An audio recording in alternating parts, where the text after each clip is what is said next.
My character, Phoenix Buchanan, is an ex-star of the West End Theatre. I say ex because his career has taken a downturn, largely through his own fault, because his incredible vanity and narcissism meant that he became unhappy working with other actors because he couldn't bear any of the others getting any attention. And in the end, he stopped getting work, and by the time our film starts, he survives on scraps of TV commercials for dog food. And my only guide was the first Paddington, which I loved.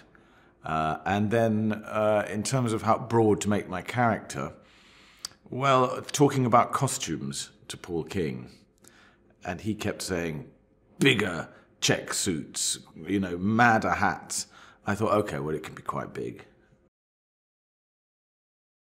It is an idealized London we see, but an unashamedly idealized one. It's not like we're just leaving out the ugly bits. It's a bit like the tone of the whole film, which is it's knowingly and self-avowedly positive.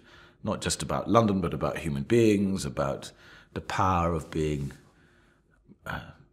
decent and well-mannered in the way that Aunt Lucy taught Paddington to be, and how if you are that, things will come right.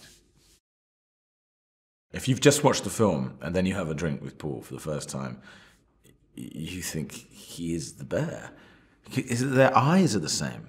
But then you have to remember, when they're doing the bear with the computer guys, Paul tells me that he acts out the scenes quite a lot for them. And so it's not surprising they've ended up creating a bear that looks and behaves a bit like him. Hey, so stay with me as I have a bonus behind-the-scenes movie fact for you from The Lord of the Rings. During the filming of the movie, Christopher Lee, the actor who played Saruman the White, corrected Peter Jackson on the sound a man makes when he's stabbed in the back.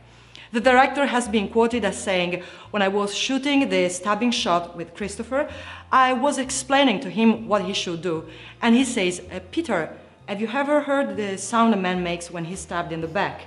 And I said, "No." And he says, "Well, I have, and I know what to do."